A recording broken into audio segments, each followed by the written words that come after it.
ಆಧ್ಯಾತ್ಮಿಕೋ ಯಃ ಪುರುಷಃ ಸೋಸಾವೇವಾಧಿದೈವಿಕಃ ಯಸ್ತತ್ರೋಭಯ ವಿಚ್ಛೇದಃ ಸಸ್ಮೃತೋ ಹ್ಯಾಧಿ ಭೌತಿಕಃ.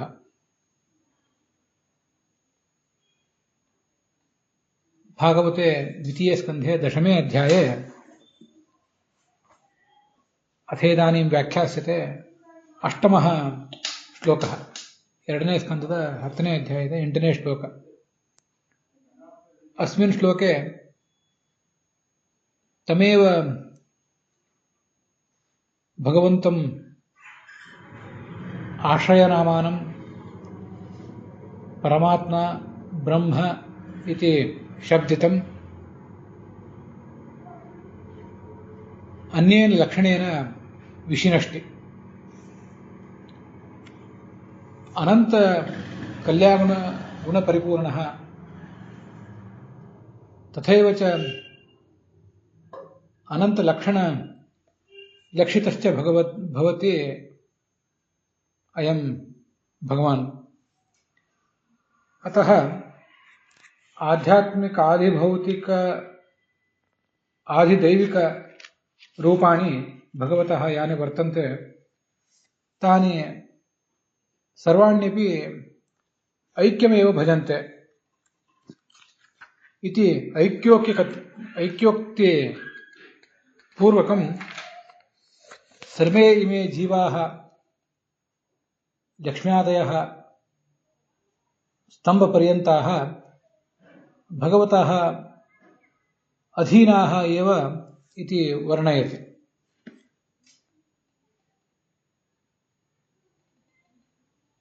ಸರ್ವೇಷಾಂ ಅಸ್ಮಾಕಂ ಚಕ್ಷುರಾದಿಷು ಶರೀರ ಸಂಬಂಧಿಷು ಆಧ್ಯಾತ್ಮಿಕ ರೂಪೇಣ ಬೋಭವೀತಿ ಭಗವಾನ್. ಸ ಏವ ಚ ಆದಿತ್ಯಾದಿಷು ಅಧಿದೈವೇಷು ಆದಿದೈವಿಕ ರೂಪೇಣ ಸ್ಥಿತ್ವಾ ತಾನ್ ಪ್ರೇರಯತಿ. ಅಧಿಭೂತೇಷು ಘಟಾದಿ ಪದಾರ್ಥೇಷು ಚ ಸ ಏವ ರೂಪಾಂತರೇಣ ತಿಷ್ಠತಿ. ಏವಂ ಚ ಭಗವತಃ ಆದಿಭೌತಿಕ ಆಧ್ಯಾತ್ಮಿಕ ಆದಿದೈವಿಕ ರೂಪಾಣಿ ಅಭಿನ್ನಾನ್ಯೇವ ಭವಂತಿ.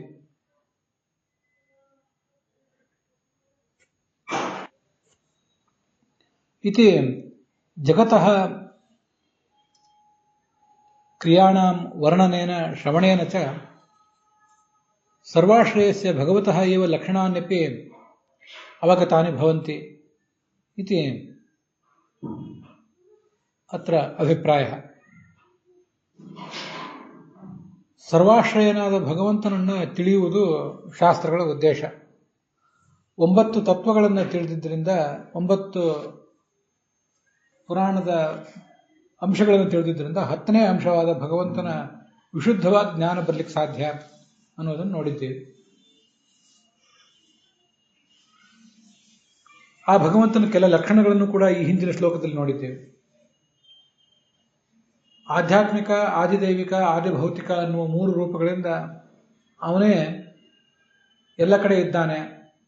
ನಮ್ಮ ಕಣ್ಣಿನಲ್ಲಿದ್ದಾನೆ, ಎದುರುಗಡೆ ಇರುವಂತಹ ವಸ್ತುವಿನಲ್ಲಿ, ಕಣ್ಣು ಮೊದಲಾದ ಇಂದ್ರಿಯಗಳಲ್ಲಿದ್ದಾನೆ, ಎದುರುಗಡೆ ಇರುವ ವಸ್ತುವಿನಲ್ಲಿದ್ದಾನೆ, ಮತ್ತೆ ಸೂರ್ಯ ಚಂದ್ರ ಮೊದಲಾದ ದೇವತೆಗಳಲ್ಲಿದ್ದಾನೆ. ಹೀಗಿದ್ದು ನಮ್ಮೆಲ್ಲ ಕ್ರಿಯೆಗಳನ್ನು ಮಾಡಿಸ್ತಿದ್ದಾನೆ. ಅವನಿಗೆ ಅಧೀನರಾಗಿಯೇ ಈ ಪ್ರಕೃತಿ, ಬ್ರಹ್ಮ, ಒಬ್ಬ ತೃಣಮಾನವ ಹೀಗೆಲ್ಲರೂ ಕೂಡ ಇದ್ದಾರೆ ಅನ್ನುವುದು ನಮಗೆ ಗೊತ್ತಾಗ್ತದೆ. ಅದನ್ನ ಈ ಶ್ಲೋಕದಿಂದ ಹೇಳಲಿಕ್ಕೆ ಹೊರಟಿದ್ದಾರೆ.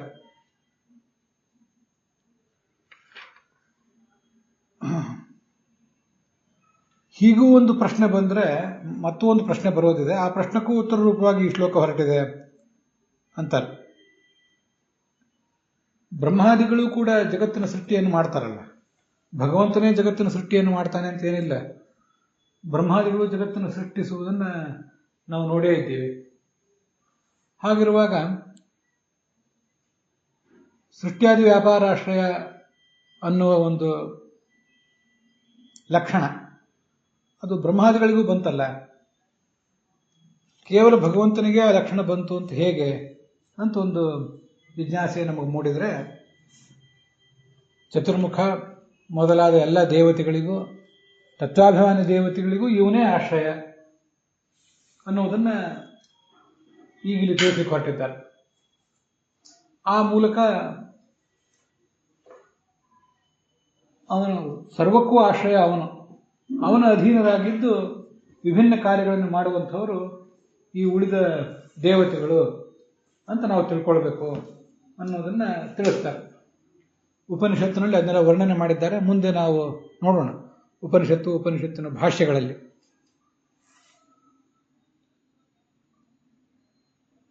ಬ್ರಹ್ಮಾದಿಗಳಿಗೆ ಜ್ಞಾನ ಬರಬೇಕಾದ್ರೆ ಭಗವಂತನ ನೆರವು ಬೇಕು. ಆದರೆ ಭಗವಂತನಿಗೆ ಮಾತ್ರ ಇನ್ಯಾರ ನೆರವಿನಿಂದಲೂ ಜ್ಞಾನ ಬರಬೇಕಾಗಿಲ್ಲ. ಜ್ಞಾನ, ಕ್ರಿಯೆ, ಇಚ್ಛಾ ಯಾವುದೂ ಕೂಡ ಅನ್ನೋದನ್ನು ಇಲ್ಲಿ ಹೇಳ್ತಾರೆ.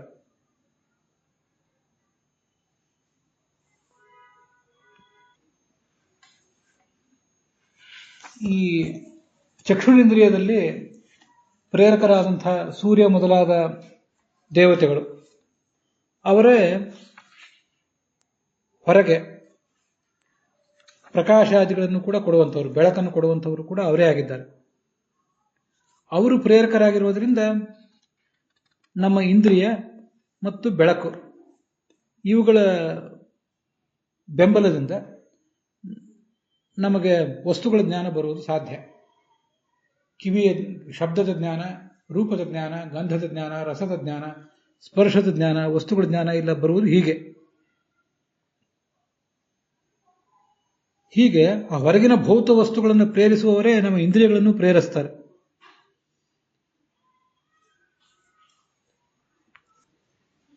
ನಮಗೆ ನಿಮಗೆ ಎಲ್ರಿಗೂ ಕೂಡ ಭೌತ ವಸ್ತುವಿನ ಜ್ಞಾನ ಅಂತೂ ಬಂದಿದೆ. ನಾವು ನಮ್ಮ ಆಧ್ಯಾತ್ಮಿಕ ಬೆಳವಣಿಗೆಯ ಆರಂಭದ ಹಂತದಲ್ಲಿದ್ದಾಗ ಜ್ಞಾನ ಬಂದಿದೆ, ಅದರಿಂದ ಮತ್ತೇನೋ ಕೆಲಸ ಮಾಡಿಕೊಂಡೆವು, ನಮ್ಮ ಜೀವನ ನಡೀತು, ಹುಟ್ಟಿದೆವು, ಸತ್ಯವು.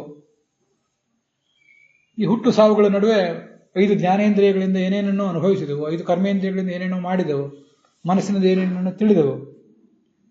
ಇಷ್ಟಾಗಿ ನಮ್ಮದು ಮುಗಿದು ಹೋಗ್ತದೆ. ಆದರೆ ಸ್ವಲ್ಪ ಆಲೋಚನಾಶೀಲನಾದವನು ಹೀಗೆ ಚಿಂತನೆ ಮಾಡ್ತಾನೆ. ಸಾಧಕನ, ಅನ್ವೇಷಕನ ಚಿಂತನೆಗಳನ್ನು ದಾಖಲಿಸಿದಂಥ ಒಂದು ಉಪನಿಷತ್ತಿದೆ, ತಲವಕಾರ ಉಪನಿಷತ್ತು. ಕೇನೇಷಿತಂ ಪತತಿ ಪ್ರೇಷಿತಂ ಮನಃ, ಕೇನ ಪ್ರಾಣಃ ಪ್ರಥಮಃ ಪ್ರೈತಿಯುಕ್ತಃ, ಕೇನೇಷಿತಾಂ ವಾಚಮಿಮಾಂ ವದಂತಿ, ಚಕ್ಷುಶ್ರೋತ್ರಂ ಕವುದೇವೋ ವಿನುಕ್ತಿ. ನಮ್ಮ ಈ ಮನಸ್ಸು ಅನೇಕ ಒಳ್ಳೆಯ ವಿಷಯಗಳ ಬಗ್ಗೆನೂ ಹರಿತದೆ, ಕೆಟ್ಟ ವಿಷಯಗಳ ಕಡೆನೂ ಅನೇಕ ಬಾರಿ ಆಲೋಚನೆ ಮಾಡ್ತದೆ. ಸರಿ, ಈ ಮನಸ್ಸಿಗೆ ಪ್ರೇರಣೆ ಕೊಟ್ಟವರು ಯಾರು? ಕೇನ ಪ್ರಾಣ ಪ್ರಥಮ ಪ್ರೈತಿಯುಕ್ತ, ನಮ್ಮಲ್ಲಿ ಪ್ರಾಣ ಸಂಚಾರ ಆಗ್ತದೆ. ಆ ಪ್ರಾಣ ಯಾರು? ಮತ್ತೆ ಆ ಪ್ರಾಣ ಯಾರ ಪ್ರೇರಣೆಯಿಂದ ಒಳಗಾಗಿ ಕೆಲಸ ಮಾಡ್ತಿದ್ದಾನೆ? ಯಾರ ಪ್ರೇರಣೆಯಿಂದ ನಮ್ಮ ಈ ಮಾತು ಆಡ್ತಾ ಇದೆ, ನಮ್ಮ ನಾಲಿಗೆ ಆಡ್ತಾ ಇದೆ? ನಾವು ಅಧ್ಯಾತ್ಮದ ಕುರಿತಾಗಿ ಆದರೂ ಲೌಕಿಕದ ಕುರಿತಾಗಿ ಆದರೂ ಆಡಬೇಕಾದ್ರೆ ನಾಲಿಗೆಯೇ ಬೇಕು. ಆ ನಾಲಿಗೆಯನ್ನು ಪ್ರೇರಿಸುವವರು ಯಾರು? ನಮ್ಮ ಕಣ್ಣನ್ನ ರೂಪದವನ್ನು ನೋಡುವಂತ ಪ್ರೇರಿಸಿದವರು ಯಾರು? ಕಿವಿಯನ್ನ ಶಬ್ದವನ್ನು ಕೇಳುವಂತ ಪ್ರೇರಿಸಿದವರು ಯಾರು? ಈಗೊಂದು ತುಂಬಾ ಸುಂದರವಾದ ಪ್ರಶ್ನೆ ಇದು. ವಸ್ತುತಃ 5 ಜ್ಞಾನೇಂದ್ರಿಯ, 5 ಕರ್ಮೇಂದ್ರಿಯ ಎಲ್ಲವನ್ನೂ ಇಲ್ಲಿ ಹೇಳಲಿಲ್ಲ. ಒಟ್ಟಾರೆ 11 ಇಂದ್ರಿಯಗಳು. ಮನಸ್ಸು ಅನ್ನುವುದು 5 ಜ್ಞಾನೇಂದ್ರಿಯಕ್ಕೂ ಬೇಕು, 5 ಕರ್ಮೇಂದ್ರಿಯಕ್ಕೂ ಬೇಕು. ಮೊದಲೊಂದನ್ನು ಮನಸ್ಸನ್ನು ಹೇಳಿದ್ದಾರೆ. ಕೇನೇಷಿತಂ ಪತತಿ, ಬೀಳ್ತದಲ್ಲ ಮನಸ್ಸು, ಎಲ್ಲೋ ಹೋಗಿ ಒಳ್ಳೆಯ ವಿಷಯದ ಕಡೆಗೋ ಕೆಟ್ಟ ವಿಷಯದ ಕಡೆಗೋ ಬೀಳ್ತದೆ. ಬೀಳುವುದು ಎಲ್ಲಿಂದ? ಯಾರಿಂದ? ಮತ್ತೆ ನಮ್ಮ 5 ಜ್ಞಾನೇಂದ್ರಿಯಗಳಿವೆ, ಕಿವಿ, ಕಣ್ಣು, ಮೂಗು, ಮತ್ತೆ ಜಿಹ್ವೇಂದ್ರಿಯ, ಹಾಗೆಯೇ ತ್ವಗೀಂದ್ರಿಯ ಅಂತ. ತ್ವಗೀಂದ್ರಿಯ ಸ್ಪರ್ಶವನ್ನ, ಮತ್ತೆ ನಮ್ಮ ಜಿಹ್ವೇಂದ್ರಿಯ ರಸವನ್ನ, ಘ್ರಾಣೇಂದ್ರಿಯ ಗಂಧವನ್ನ, ಮತ್ತೆ ಕಣ್ಣು ಮತ್ತು ಕಿವಿಗಳು ಕ್ರಮವಾಗಿ ರೂಪ ಮತ್ತು ಶಬ್ದವನ್ನು ತಿಳಿಸ್ತವೆ. ನಮಗೆ ಇವು ಅಲ್ಲದೇ 5 ಕರ್ಮೇಂದ್ರಿಯಗಳಿವೆ. ವಾಕ್, ನಮ್ಮ ನಾಲಿಗೆ ಮಾತಾಡ್ತದೆ, ಮಾತನಾಡಲಿಕ್ಕೆ ಹಚ್ಚುತ್ತದೆ. ನಾಲಿಗೆಯ ಒಂದು ಭಾಗವೇ ಜಿಹ್ವೇಂದ್ರಿಯ. ಆ ಜಿಹ್ವೇಂದ್ರಿಯ ರಸವನ್ನು ತಿಳಿಸ್ತದೆ. ಒಟ್ಟಾರೆ ನಾಲಿಗೆ ಏನಿದೆ ಮಾತನಾಡಲಿಕ್ಕೆ ನಮ್ಮನ್ನು ತೊಡಗಿಸ್ತದೆ. ವಾಕ್. ಮುಂದೆ ಪಾಣಿ, ಪಾದ. ಕೈಯ ಮೂಲಕ ನಾವೇನನ್ನೋ ತಗೊಳ್ತೇವೆ, ಏನನ್ನೋ ಕೊಡ್ತೇವೆ. ಪಾದದ ಮೂಲಕ ಎಲ್ಲೋ ಹೋಗ್ತೇವೆ. ಪಾಯು, ಮಲ ವಿಸರ್ಜಿಸ್ತೇವೆ. ಉಪಸ್ಥ, ಮೂತ್ರ ವಿಸರ್ಜಿಸ್ತೇವೆ. ಹಾಗೇನೆ ಸುಖವನ್ನು ಅನುಭವಿಸ್ತೇವೆ. ಇವು 5 ಕರ್ಮೇಂದ್ರಿಯಗಳು ಅಂತ ಕರೆಸ್ಕೋತವೆ. ಇದ್ರ ಜೊತೆಗೆ ಪ್ರಾಣವೊಂದನ್ನು ಇಲ್ಲಿ ಹೇಳಿದ್ದಾರೆ. ಪ್ರಾಣ ಅಂದ್ರೆ ನಮ್ಮ ಎಲ್ಲ ಇಂದ್ರಿಯಗಳನ್ನು ಅವುಗಳ ಕೆಲಸಕ್ಕೆ ತೊಡಗಿಸುವಂತಹ ಮುಖ್ಯ ಪ್ರಾಣ ಅಂತ ಹೇಳ್ತಾರೆ. ಅದರ ಮುಂದೆ ನೋಡೋಣ ವಿಸ್ತಾರವಾಗಿ. 5 ಜ್ಞಾನೇಂದ್ರಿಯಗಳಾಗಲಿ, 5 ಕರ್ಮೇಂದ್ರಿಯಗಳಾಗಲಿ, ಮನಸ್ಸಾಗಲಿ, ಮತ್ತು ಇವೆಲ್ಲದಕ್ಕೂ ಪ್ರೇರಕವಾದಂತಹ ಪ್ರಾಣ ಆಗಲಿ ಕೆಲಸ ಮಾಡುವುದು ಯಾರಿಂದ? ಹೀಗೊಂದು ಚಿಂತನೆ ಬರಬೇಕಂತ ಮನುಷ್ಯನಿಗೆ. ದೇಹ ವ್ಯಾಪಾರ ಏನೋ ನಡೆದಿದೆ, ಇದನ್ನೆಲ್ಲ ಈ ಎಲ್ಲ ಇಂದ್ರಿಯಗಳನ್ನು ಪ್ರೇರಿಸಿದವರು ಯಾರು ಅನ್ನುವಂಥ ಒಂದು ಜಿಜ್ಞಾಸ ಬರಬೇಕು. ಹಾಗೆ ಜಿಜ್ಞಾಸ ಬಂದಾಗ ಮನುಷ್ಯ ತಳಹಂತದಿಂದ ಮೇಲೆ ಏರ್ತಾ ಇದ್ದಾನೆ ಅಂತ ಅದರ ತಾತ್ಪರ್ಯ ಆಗ್ತದೆ. ಅದನ್ನ ಈ ಶ್ಲೋಕವು ಕೂಡ, ಭಾಗವತದ ಈ ಶ್ಲೋಕವು ಕೂಡ ಹಾಗೆ ಹೇಳಿದೆ.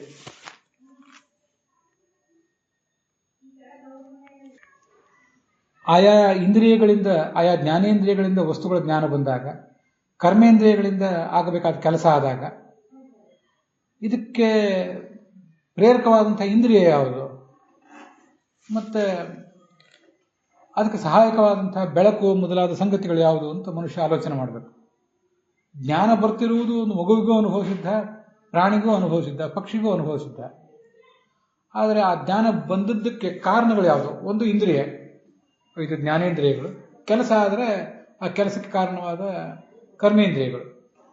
ಮತ್ತೆ ಅದಕ್ಕೆ ಸಹಾಯಕವಾಗಿ ಬೆಳಕು ಮೊದಲಾದದ್ದು ಬೇಕಾಗ್ತದೆ. ರೂಪ ನೋಡ್ಲಿಕ್ಕೆ ಬೆಳಕು ಬೇಕು, ಶಬ್ದ ಕೇಳಲಿಕ್ಕೆ ಗಾಳಿ ಬೇಕು, ಶಬ್ದವನ್ನು ಎಲ್ಲಿ ಹುಟ್ಟಿದೆಯೋ ಅಲ್ಲಿಂದ ನಮ್ಮ ಕಡೆಗೆ ತಂದು ಮುಟ್ಟಿಸ್ಲಿಕ್ಕೆ ಗಾಳಿ ಬೇಕು. ಹೀಗೆಲ್ಲ ಒಂದೊಂದು ಏನೇನೋ ಬೇಕು.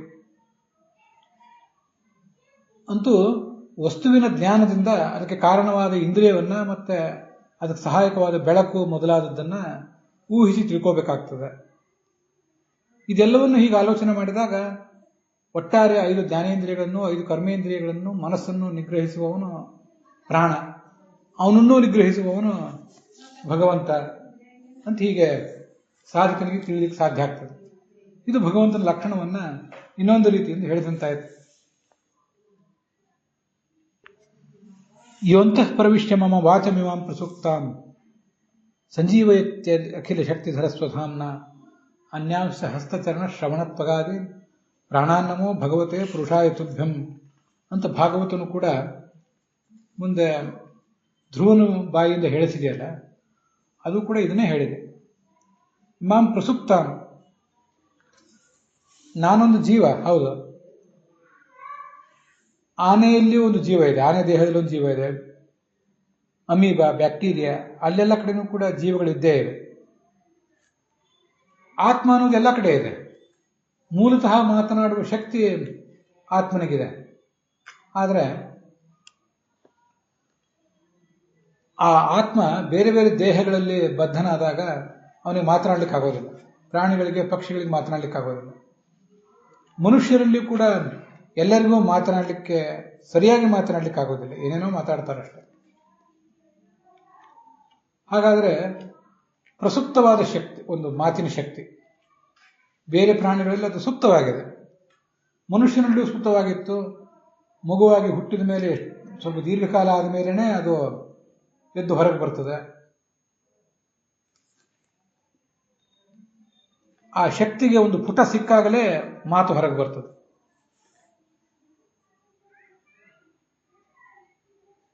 ಅಖಿಲ ಶಕ್ತಿಧರ, ಎಲ್ಲ ಇಂದ್ರಿಯಗಳಿಗೂ ಬೇಕಾದಂತಹ ಶಕ್ತಿಯನ್ನ ಕೊಡುವವನೇ ಅವನು.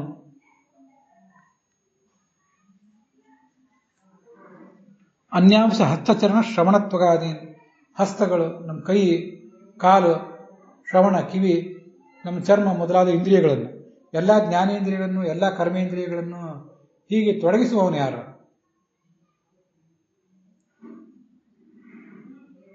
ಪ್ರಾಣಾನ್ ನಮೋ ಭಗವತೆ ಪುರುಷಾಯ ತುಭ್ಯಂ.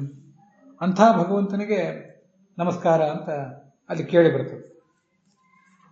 ಇದು ಮನುಷ್ಯ ಮೂಲತಃ ಆ ಭಗವಂತನ ಕಡೆಗೆ ನಮ್ಮೆಲ್ಲರನ್ನು ಪ್ರೇರಿಸಿದ ಆ ಭಗವಂತನ ಕಡೆಗೆ ತನ್ನ ಮನಸ್ಸನ್ನು ಹರಿಸುವಂಥ ಒಂದು ವಿಷಯ, ಮೂಲ ಚಿಂತನೆ ಇದು. ಅದನ್ನೇ ಈ ಭಾಗವತ ಇಲ್ಲಿ ಹೇಳಿದೆ. ಆಧ್ಯಾತ್ಮಿಕಂ ಯಾದವಾರರು ಬರೀತಾರೆ, ನಮ್ಮ ಚಕ್ಷುರಾದಿ ಇಂದ್ರಿಯಗಳು, ಹಾಗೆ ಆದಿ ದೈವಿಕ ಅಂದರೆ ಪ್ರಕಾಶ ಮೊದಲಾದದ್ದು, ಬೆಳಕು ಮೊದಲಾದದ್ದು, ಇವೆಲ್ಲ ಸ್ವತಃ ಜ್ಞಾನ ಕಾರಣ ಅಲ್ಲ, ಹೊರತು ಅದರ ಅಭಿಮಾನಿಗಳು ಅದನ್ನು ಪ್ರೇರಿಸಬೇಕು. ಪ್ರೇರಿಸಿದಾಗಲೇ ಕೆಲಸ ಆಗ್ತದೆ. ಅದಕ್ಕೆ ಆಧ್ಯಾತ್ಮಿಕ ಪುರುಷ ಅಂತಲ್ಲಿ ಶಬ್ದ ಪ್ರಯೋಗ ಮಾಡಿದ್ದಾರೆ. ಪುರುಷ ಅಂದರೆ ಒಬ್ಬ ಅಭಿಮಾನಿ ದೇವತೆ ಇದ್ದಾನೆ, ಅವನು ಅದನ್ನು ಪ್ರೇರಿಸಬೇಕು. ನಮ್ಮ ಕಣ್ಣನ್ನು, ಕಿವಿಯನ್ನು ಮತ್ತೊಬ್ಬ ಪುರುಷ ಪ್ರೇರಿಸಬೇಕು ಅಂತ ಹೀಗೆ ಅದರ ಅಭಿಪ್ರಾಯ. ಯಾದವಾರರು ಹೀಗೆ ಹೇಳ್ತಾರೆ, ಅಧ್ಯಾತ್ಮ ಅಂತ ಕರೆಸ್ಕೊಂಡಿರುವ ಕಣ್ಣು, ಕಿವಿ ಮೊದಲಾದವುಗಳಲ್ಲಿ ಸೂರ್ಯ ಮೊದಲಾದ ದೇವತೆಗಳಿದ್ದಾರಲ್ಲ, ಅವರೆಲ್ಲ ಈ ಅಧಿದೈವಿಕ ಅಂತ ಕರೆಸ್ಕೊಂಡಿರುವಂತಹ ಪ್ರಕಾಶ, ಬೆಳಕು ಮೊದಲಾದ ಕಡೆ ಅವರೇ ಪ್ರೇರಕರಾಗಿರ್ತಾರೆ. ಕಣ್ಣಿಂದ ಒಂದು ಉದಾಹರಣೆ ತಗೊಂಡ್ರೆ, ನಮ್ಮ ಕಣ್ಣನ್ನು ಪ್ರೇರಿಸುವವನು ಸೂರ್ಯ. ಆ ಕಣ್ಣು ರೂಪವನ್ನು ನೋಡಬೇಕಾದ್ರೆ ಅದಕ್ಕೆ ಬೆಳಕು ಬೇಕು. ಬೆಳಕು ಬರುವುದು ಕೂಡ ಸೂರ್ಯನಿಂದ. ರಾತ್ರಿ ನಾವು ಚಂದ್ರನ ಮೂಲಕ ನೋಡಬೇಕು ಅಂತಂದ್ರೂ ಕೂಡ ಸೂರ್ಯನಿಂದ ಚಂದ್ರನಿಗೆ ಬೆಳಕು ಬರಬೇಕು, ಆಮೇಲೆ ನೋಡ್ಲಿಕ್ಕೆ ಸಾಧ್ಯ. ಮುಂದೆ ಅಲ್ಲಿ ಉಭಯ ವಿಚ್ಛೇದ ಅಂತಿದೆಯಲ್ಲ, ಸೂರ್ಯ ಪ್ರೇರಕನಾಗಿದ್ದರೆ ಈ ವಿಚ್ಛೇದ ಅಂದರೆ ಸರಿಯಾದ ಜ್ಞಾನ, ಸರಿಯಾದ ತಿಳುವಳಿಕೆ, ವಸ್ತುವಿನ ಸರಿಯಾದ ತಿಳುವಳಿಕೆ, ಅದು ಬರುವುದು ಉಭಯಗಳಿಂದ, ಅಂದರೆ ಆಧ್ಯಾತ್ಮಿಕದಿಂದ ಮತ್ತು ಆದಿದೈವಿಕದಿಂದ. ಅಧ್ಯಾತ್ಮದಲ್ಲಿರುವ ಸೂರ್ಯನ ಒಂದು ರೂಪದಿಂದ, ಹಾಗೆ ಅಧಿದೈವವಾದ ಪ್ರಕಾಶದಲ್ಲಿರುವ ಸೂರ್ಯನ ರೂಪದಿಂದ, ಇವರಿಬ್ಬರಿಂದ ನಮಗೆ ಆ ಜ್ಞಾನ ಬರ್ತದೆ. ಅನುಭವ ಯಾವುದ್ರದ್ದು ಅಂದರೆ ಘಟಪಟಾದಿಗಳದು, ಅದರಲ್ಲಿರೋ ರೂಪದ್ದು, ರಸದ್ದು, ಶಬ್ದದ್ದು, ಗಂಧದ್ದು, ಸ್ಪರ್ಶದ್ದು, ಇವೆಲ್ಲ ಅವುಗಳನ್ನೇ ಆದಿಭೌತಿಕ ಅಂತ ಅನ್ನೋದು. ಶ್ಲೋಕದಲ್ಲಿ ಆದಿಭೌತಿಕ, ಈ ಆದಿಭೌತಿಕಕ್ಕೆ ಉಭಯ ವಿಚ್ಛೇದ ಅಂತ ಅರ್ಥ ಮಾಡಿದ್ದಾರೆ. ಉಭಯ ವಿಚ್ಛೇದ ಅಂತ ವಿಶೇಷಣ ಹೇಳಿದ್ದಾರೆ, ಅರ್ಥ ಅಂದರೆ ವಿಶೇಷಣ. ಆದಿಭೌತಿಕವಾದ ರೂಪರಸಗಂಧ ಸ್ಪರ್ಶ ಶಬ್ದಗಳ ಜ್ಞಾನ ಬರಬೇಕಾದ್ರೆ ಆದಿ ದೈವಿಕವಾದ ಬೆಳಕು ಮೊದಲಾದದ್ದು, ಆಧ್ಯಾತ್ಮಿಕವಾದ ಕಣ್ಣು ಮೊದಲಾದದ್ದು ಬೇಕು ಅಂತ ಉಭಯ ಎಂಬ ಶಬ್ದದಿಂದ ಆಧ್ಯಾತ್ಮಿಕವಾದ ಕಣ್ಣು ಮೊದಲಾದದ್ದನ್ನು, ಆದಿ ದೈವಿಕವಾದ ಬೆಳಕು ಮೊದಲಾದದ್ದನ್ನು ತೋರಿಸಿದ್ದಾರೆ. ಹೀಗೆ ಉಭಯಾಭ್ಯಾಂ ಉಭಯೇನ, ಈ ಎರಡು ಕಾರಣಗಳಿಂದ ವಿಚ್ಛೇದ. ಯಾವುದರ ವಿಚ್ಛೇದ? ವಿಚ್ಛೇದ ಅಂದರೆ ಜ್ಞಾನ, ಅದು ಆದಿಭೌತಿಕದ ವಿಚ್ಛೇದ, ಹೀಗೆ ಅರ್ಥ ಆಗ್ತದೆ. ಹೀಗೆ ರೂಪ ಮೊದಲಾದವುಗಳ ಜ್ಞಾನ ಹುಟ್ಟಲಿಕ್ಕೆ ಇಂದ್ರಿಯಗಳು ಬೇಕು, ಮತ್ತೆ ಬೆಳಕು ಮೊದಲಾದ ಸಹಕಾರಿಗಳು ಬೇಕು. ಆದರೆ ಇಷ್ಟು ಜ್ಞಾನ ರೂಪಾದಿಗಳು ನಮಗೆ ತಿಳಿದು ಬಂದ ಮೇಲೆ, ಹೀಗೆ ರೂಪಜ್ಞಾನ ಬಂದಿದೆ, ಆದ್ದರಿಂದ ಕಣ್ಣೆಂಬ ಒಂದು ಇಂದ್ರಿಯ ನಮಗಿದೆ, ಬೆಳಕಿದೆ ಅಂತ ನಾವು ಊಹೆ ಮಾಡಿ ತಿಳಿತೇವೆ. ಹೀಗೆ ಪರಸ್ಪರ ಅವಲಂಬನೆ ಇದೆ. ಇದಕ್ಕೊಂದು ದೃಷ್ಟಾಂತ ಕೊಡಬಹುದು. ಹೊಗೆ ಹುಟ್ಟುವುದು ಬೆಂಕಿಯಿಂದ. ಹಸಿ ಕಟ್ಟಿಗೆಯಲ್ಲಿ ಬೆಂಕಿ ಬಿದ್ದರೆ ಅದರಿಂದ ಹೊಗೆ ಹುಟ್ಟುತ್ತದೆ. ಹೀಗೆ ಹೊಗೆ ಹುಟ್ಟಿದ್ದು ಬೆಂಕಿಯಿಂದ. ಆದರೆ ಬೆಂಕಿಯ ಅಸ್ತಿತ್ವ ತಿಳಿದು ಬರುವುದು ಮತ್ತೆ ಬೆಂಕಿಯಿಂದ, ಹೊಗೆಯಿಂದಲೇ. ಹೊಗೆಯನ್ನು ದೂರದಿಂದ ನೋಡಿ ಈ ಹೊಗೆ ಅಲ್ಲಿದೆ ಅಂದಮೇಲೆ ಅದರ ಅಸ್ತಿತ್ವಕ್ಕೆ ಕಾರಣವಾದ ಅಗ್ನಿಯೂ ಅಲ್ಲಿದೆ ಅಂತ ಊಹೆ ಮಾಡ್ತೇವೆ. ಅದರಂತೆ ಇಲ್ಲಿಯೂ ಕೂಡ ಅಂತ ಅರ್ಥ. ರೂಪಜ್ಞಾನ ಬರುವುದು ಕಣ್ಣು ಮತ್ತು ಬೆಳಕಿನಿಂದ. ರೂಪಜ್ಞಾನ ಬಂದ ಮೇಲೆ ನನಗೆ ರೂಪಜ್ಞಾನ ಬಂದಿದೆ, ಆದ್ದರಿಂದ ನನಗೊಂದು ಕಣ್ಣಿದೆ, ನಿಮಗೆ ರೂಪಜ್ಞಾನ ಬಂದಿರುವುದರಿಂದ ನಿಮಗೊಂದು ಕಣ್ಣು ಅನ್ನುವ ಇಂದ್ರಿಯ ಇದೆ ಅಂತ ಹೀಗೆಲ್ಲ ತಿಳ್ಕೊಳ್ತೇವೆ. ಅದನ್ನೇ ಭಾಗವತ ತಾತ್ಪರ್ಯದಲ್ಲಿ ಆದಿಭೌತಿಕೇನ ರೂಪೇಣ ಹಿ ಚಕ್ಷುಃ ಪ್ರಕಾಶಯೋ ಸಮ್ಯಕ್ ಪರಿಜ್ಞಾನಂ. ರೂಪ ಜ್ಞಾನ ನಮಗೆ ಬಂದಿರುವುದನ್ನು ಗಮನಿಸಿ, ಈ ಒಂದು ಹೇತುವನ್ನು ಗಮನಿಸಿ, ಈ ಹೇತುವಿನಿಂದ ಚಕ್ಷುಷು ಮತ್ತು ಪ್ರಕಾಶ ಇವೆರಡನ್ನು ಕೂಡ ನಾವು ಅನುಮಾನದಿಂದ ತಿಳಿಲಿಕ್ಕೆ ಸಾಧ್ಯ. ಧೂಮದಿಂದ ಅಗ್ನಿಯನ್ನು ಹೇಗೆ ತಿಳಿಲಿಕ್ಕೆ ಸಾಧ್ಯವೋ ಹಾಗೆ ಅಂತ ಅದರ ತಾತ್ಪರ್ಯ. ಆನುಮಾನಿಕ ಅನುಭವ ಸಿದ್ಧ ಅಂತ ಹೇಳ್ತಾರೆ ಯಾದವಾರ್ಯರು. ಅದನ್ನೇ ಅನುಮಾನ ಮಾಡಿ ಹೀಗೆ ತಿಳ್ಕೋತೇವೆ ಅಂತ. ಆದ್ರಿಂದಲೇ ಉಭಯ ವಿಚ್ಛೇದ ಅನ್ನೋದಕ್ಕೆ ಎರಡು ಥರ ಅರ್ಥ ಆಗ್ತದೆ. ಉಭಯೇನ ವಿಚ್ಛೇದ ತೃತೀಯ ವಿಭಕ್ತಿ ಒಂದರ್ಥ. ಕಣ್ಣು ಮತ್ತು ಬೆಳಕಿನಿಂದ ರೂಪಜ್ಞಾನ ಆಗುವುದು, ನಮಗೆ ರೂಪ ತಿಳಿದು ಬರುವುದು. ಇಷ್ಟಾದ ಮೇಲೆ ಆ ರೂಪಜ್ಞಾನ ಅನ್ನುವ ಹೇತುವನ್ನು ಇಟ್ಟುಕೊಂಡು ಕಣ್ಣು ಮತ್ತು ಬೆಳಕಿನ ಜ್ಞಾನ ಆಗ್ತದೆ. ಆವಾಗ ಆ ಆಧ್ಯಾತ್ಮಿಕ ಮತ್ತು ಆದಿದೈವಿಕ ಎರಡನ್ನೂ ಸಂಗ್ರಹಿಸುವ ಆ ಉಭಯ ಅನ್ನುವುದಕ್ಕೆ ಷಷ್ಠಿ ವಿಭಕ್ತಿಯನ್ನು ಹೇಳಬೇಕಾಗ್ತದೆ. ಯಾದವಾರ್ಯರು ಅದನ್ನು ಆದಿದೈವಿಕ ಯೋಹ ವಿಚ್ಛೇದ ಅಂತ ಹೀಗೆ ಮಾಡಿ ತೋರಿಸಿದ್ದಾರೆ.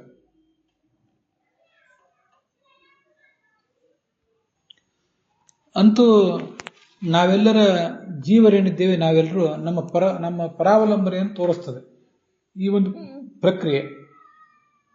ನಮಗೆ ಜೀವರಿಗೆ ರೂಪವನ್ನು ತಿಳಿಯಲಿಕ್ಕೆ ಕಣ್ಣು ಬೇಕು, ಕಣ್ಣಿನ ಅಭಿಮಾನಿಯಾದ ದೇವತೆ ಬೇಕು, ಬೆಳಕು ಬೇಕು, ಆ ಬೆಳಕನ್ನು ಕೊಡುವಂತಹ ದೇವತೆ ಬೇಕು.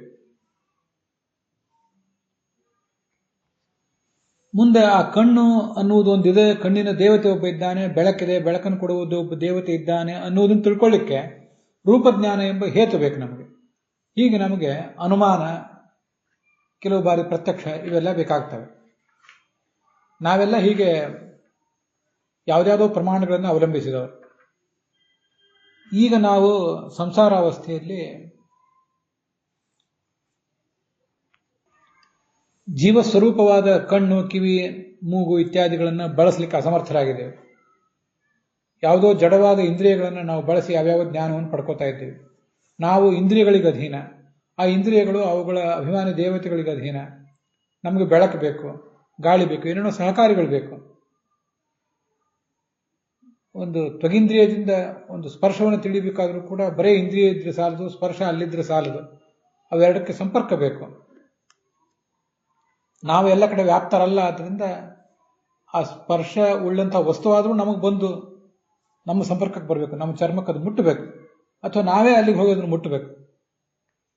ಇದು ತ್ವಗಿಂದ್ರಿಯದ್ದಾಯಿತು. ನಮ್ಮ ನಾಲಿಗೆಗೆ ರಸಾನುಭವ ಆಗಬೇಕಾದ್ರೆ ಆ ಪದಾರ್ಥವನ್ನು ನಮ್ಮ ನಾಲಿಗೆ ಮೇಲೆ ಇಟ್ಕೋಬೇಕು, ಅಥವಾ ನಮ್ಮ ನಾಲಿಗೆಯನ್ನು ತೊಗೊಂಡು ಹೋಗಿ ಆ ಪದಾರ್ಥ ಎಲ್ಲಿರ್ತೋ ಅಲ್ಲಿ ಹೋಗಿ ನೆಕ್ಕಬೇಕಾಗ್ತದೆ. ಮೂಗಿಗೆ ಗಂಧಾನುಭವ ಬರಬೇಕಾದ್ರೆ ಆ ವಾಯುವಿನ ಮೂಲಕ ಆ ಕೆಲವು ಪದಾರ್ಥಗಳು, ಅವುಗಳ ಪರಮಾಣುಗಳು ನಮ್ಮ ಮೂಗಿಗೆ ಬಂದು ತಟ್ಟಬೇಕು, ಅಥವಾ ನಮ್ಮ ಮೂಗನ್ನೇ ತೊಗೊಂಡು ಹೋಗಿ ಅದ್ರ ಹತ್ರ ಮೂಸಬೇಕು, ಪ್ರಾಣಿಗಳ ಮೂಸಿದಂತೆ. ಕಣ್ಣಿನ ಅಳತೆಯಲ್ಲಿ ವಸ್ತುಗಳು ಇರಬೇಕು, ಅಂದ್ರೆ ಕಣ್ಣು ನೋಡಿ ತಿಳಿತದೆ. ಕಿವಿಯ ಅಳತೆಯಲ್ಲಿ ಶಬ್ದ ಇದ್ರೆ ಕಿವಿ ಅದನ್ನು ತಿಳಿಸ್ತದೆ. ಕಣ್ಣಿಗೆ ಬೆಳಕಿಲ್ಲದೆ ಹೋದ್ರೆ ತಿಳ್ಕೊಳ್ಳಿಕ್ಕಾಗೋದಿಲ್ಲ, ಕಿವಿಗೆ ಗಾಳಿಯ ನೆರವಿಲ್ಲದೆ ಹೋದ್ರೆ ಶಬ್ದ ನಮಗೆ ಬಂದು ತಲುಪೋದಿಲ್ಲ. ಇಷ್ಟೆಲ್ಲ ಪರಾವಲನೆ ನಮ್ಮದು. ಆದರೆ ಭಗವಂತ ತನ್ನ ಸ್ವರೂಪವೇ ಆದ ಕಿವಿ, ಕಣ್ಣು, ನಾಲಿಗೆ ಇತ್ಯಾದಿಗಳಿಂದ ನೋಡ್ತಾನೆ. ಭಗವಂತ ಬೇರೆ ಅಲ್ಲ, ಆತನ ಕಿವಿ, ಕಣ್ಣು, ಮೂಗು, ನಾಲಿಗೆ ಬೇರೆ ಅಲ್ಲ, ಆತನ ಕೈ ಕಾಲುಗಳು ಬೇರೆ ಅಲ್ಲ, ಅವನ ಮನಸ್ಸು ಬೇರೆ ಅಲ್ಲ. ಅವನಿಗೆ ಮತ್ತೆ ಯಾವ ಬೆಳಕು ಬೇಕಾಗಿಲ್ಲ, ಅನುಮಾನ ಪ್ರಮಾಣಗಳು ಬೇಕಾಗಿಲ್ಲ, ಶಬ್ದ ಪ್ರಮಾಣ ಬೇಕಾಗಿಲ್ಲ. ಸ್ವರೂಪಭೂತವಾದ ಜ್ಞಾನದಿಂದ ಎಲ್ಲವನ್ನೂ ನೋಡಿ ತಿಳ್ಕೋತಾನೆ. ಅದು ಆತನ ವೈಶಿಷ್ಟ್ಯವನ್ನು ತೋರಿಸ್ತದೆ. ಜಗತ್ತನ್ನೆಲ್ಲ ಇಷ್ಟು ಪರಾವಲಂಬಿ ಅಂತ ತಿಳಿದ ಮೇಲೆ ಭಗವಂತ ಹೀಗೆ ಅಲ್ವಲ್ಲ ಅಂತ ಆತನನ್ನು ತಿಳಿದು ನಮಗೊಂದು ಭಗವಂತನ ಅದ್ಭುತವಾದ ಜ್ಞಾನ ಬರುವುದು ಸಾಧ್ಯ ಅಂತ ಅರ್ಥ ಆಗ್ತದೆ. ಅಭಿಮಾನಿ ದೇವತೆಗಳ ಬಗ್ಗೆ ಐತರೇಯ ಉಪನಿಷತ್ತಿನ ಭಾಷ್ಯದಲ್ಲಿ ಮತ್ತು ಕೆಲವು ಉಪನಿಷತ್ತಿನಲ್ಲಿ ಭಾಷ್ಯದಲ್ಲಿ ಹಾಗೆ ಇನ್ನೂ ಕೆಲವು ಕಡೆ ಕೂಡ ಬಂದಿದೆ. ವಾಗಗ್ನಿಶ್ಚಕ್ಷುರಸಾವಾದಿತ್ಯ ಚಂದ್ರಮಾ ಮನೋ ದಿಶಶ್ರೋತ್ರಂ ಸಯೇಷ ಪ್ರಹಿತಾಂ ಸಂಯೋಗೋಧ್ಯಾತ್ಮಂ ಇಮಾಹ ದೇವತಾಃ ಅದವು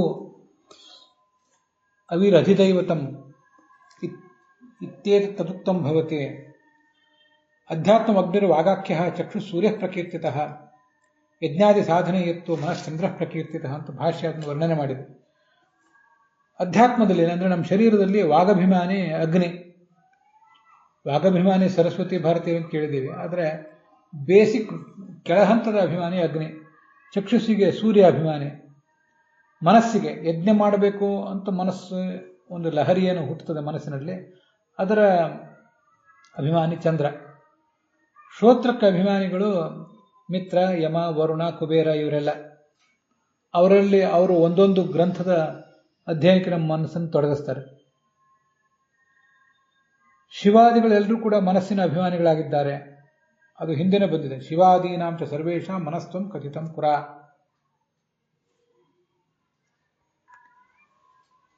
ಏತಾಃ ಸರ್ವಾಃ ದೇವತಾ ಹಿ ಬ್ರಹ್ಮವಾಯು ಸುಪರ್ಣಕಾಃ. ಬ್ರಹ್ಮ, ವಾಯು, ಗರುಡ, ಶೇಷ, ರುದ್ರ, ಚಂದ್ರ, ಸೂರ್ಯ, ಅರ್ಯಮ, ಮಿತ್ರ, ವರುಣ, ಕುಬೇರ ಎಲ್ಲರೂ ಕೂಡ ದೇವತೆಗಳು ಅಂತ ಕರೆಸ್ಕೋತಾರೆ.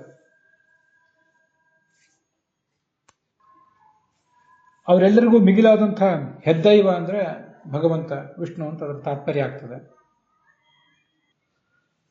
ಮನಸ್ಥೂಲಂತ ವಾಸವ, ಸ್ಥೂಲ ಮನಸ್ಸಿನ ದೇವತೆ ಇಂದ್ರ, ಮತ್ತೆ ಗರುಡ, ಶೇಷ, ರುದ್ರರು ಮನಸ್ಸಿನ ದೇವತೆಗಳು.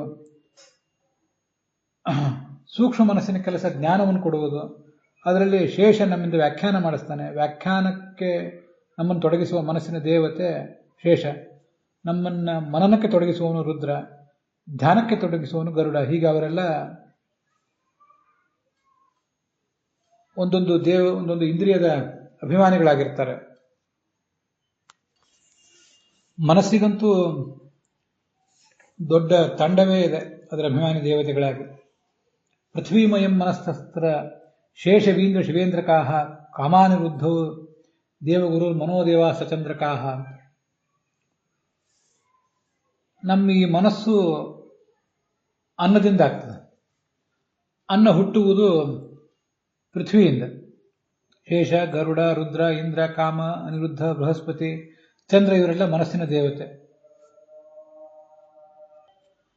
ವಾಗ್ದೇವತೆ ಹಿ ತಥೋ ವನ್ಹಿರ್ ಉಮಾಚಾಪಿ. ಅಗ್ನಿ ಮತ್ತು ಉಮಾ ಇಬ್ಬರು ಕೂಡ ವಾಗ್ದೇವತೆಗಳು ಅಂತ ಕರೆಸ್ಕೋತಾರೆ. ಅಗ್ನಿ ವಾಕ್ಕಿನ ಅಭಿಮಾನಿ ಆಗಿರುವುದಲ್ಲದೆ ಚಕ್ಷುರ ಅಭಿಮಾನಿಯೂ ಆಗ್ತಾನೆ ಒಂದಷ್ಟು. ಚಂದ್ರ ಮನೋಭಿಮಾನಿ ಅಲ್ಲದೆ ಶ್ರೋತ್ರಾಭಿಮಾನಿಯೂ ಆಗ್ತಾನೆ. ಸ್ವಾಹಾದೇವಿ ಅಗ್ನಿಪತ್ನಿ, ಅವಳು ಮಂತ್ರಗಳಿಗೆ ಅಭಿಮಾನಿ ಆಗಿರುವುದಲ್ಲದೆ ವಾಗಭಿಮಾನಿನಿಯೂ ಕೂಡ ಆಗಿದ್ದಾಳೆ.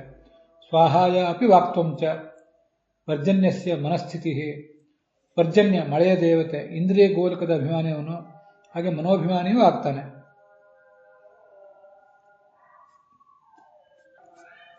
ಹೀಗೆ ಶೇಷವೀಂದ್ರ ಶಿವಾದೀನಾಂಚ ಮನ ಆದಿ ಸ್ವರೂಪಿಣಾಂ ಆಶ್ರಯೋ ವಾಯುರೇವೈಕಃ ತಸ್ಯ ನಾರಾಯಣ ಸ್ವಯಂ. ಎಲ್ಲ ದೇವತೆಗಳಿಗೆ ವಾಯು ಆಶ್ರಯ, ಅವನಿಗೆ ನಾರಾಯಣ ಆಶ್ರಯ ಅಂತ ಹೀಗೆ ಐತರೇಯ ಉಪನಿಷತ್ತಿನ ಭಾಷ್ಯದಲ್ಲಿ ಬಂದಿದೆ. ಈಗ ನಾವೇನು ಶ್ಲೋಕ ನೋಡ್ತಿದ್ದೀವಿ, ಇದರ ಮುಂದಿನ ಶ್ಲೋಕದಲ್ಲಿ ಸ್ವಾಶ್ರಯಾಶ್ರಯ ಅಂತ ಒಂದು ಶಬ್ದ ಬರುವುದಿದೆ. ಜೀವರು ತಮ್ಮ ಜ್ಞಾನ, ಕ್ರಿಯೆ ಇತ್ಯಾದಿಗಳಿಗಾಗಿ ದೇವತೆಗಳನ್ನು ಅವಲಂಬಿಸ್ತಾರೆ. ಆ ದೇವತೆಗಳು ಪ್ರಾಣನನ್ನು, ಭಗವಂತನನ್ನು ಅವಲಂಬಿಸ್ತಾರೆ. ಆದ್ದರಿಂದ ಅವನು ಸ್ವಾಶ್ರಯಾಶ್ರಯ, ಎಲ್ರಿಗೂ ಆಶ್ರಯ ಅಂತ ಭಾಗವತ ಹೇಳಿದೆ. ಮುಂದೆ 9ನೇ ಶ್ಲೋಕದಲ್ಲಿ ಅದು ಬರೋದಿದೆ. ಅದು ಈಗ ನಾವೇನು ಐತರೇಯ ಉಪನಿಷತ್ತಿಗೆ ಅನುಸಾರವಾಗಿ ಅನೇಕ ದೇವತೆಗಳನ್ನು ನೋಡಿದ್ವಿ. ಅಲ್ಲಿ ಆಶ್ರಯೋ ವಾಯುರೇವೈಕಃ ತಸ್ಯ ನಾರಾಯಣ ಸ್ವಯಂ ಅನ್ನೋ ಮಾತಿನಿಂದ ಮುಂದೆ ಬರುವ ವಿಷಯವನ್ನು ಈ ಶ್ಲೋಕದಿಂದ ನಾವು ಸಮರ್ಥಿಸಿಕೊಂಡಂತಾಗ್ತದೆ. ಅದರೊಂದಿಗೆ ಇವತ್ತಿನ ಈ ಭಾಗ ಸಮಾಪ್ತ ಆಗಿದೆ. ಹುಸಿಯ ನಾಡಿ ಹೊಟ್ಟೆ ಹೊರದ ವಿಷಯದಲ್ಲಿ ರಸಿಕನಂತೆ ಹುಸಿಗೆ ಹಾಕಿದಿರುವ ಇನ್ನು ಹೃಷಿಕೇಶನೇ, ಈಶನಿನ್ನ ಚರಣ ಭಜನೆ ಆಸೆಯಿಂದ ಮಾಡುವೆ. ದೋಷರಾಶಿ ನಾಶ ಮಾಡು ಶ್ರೀಶಕೇಶವ. ಶ್ರೀಕೃಷ್ಣಾರ್ಪಣ.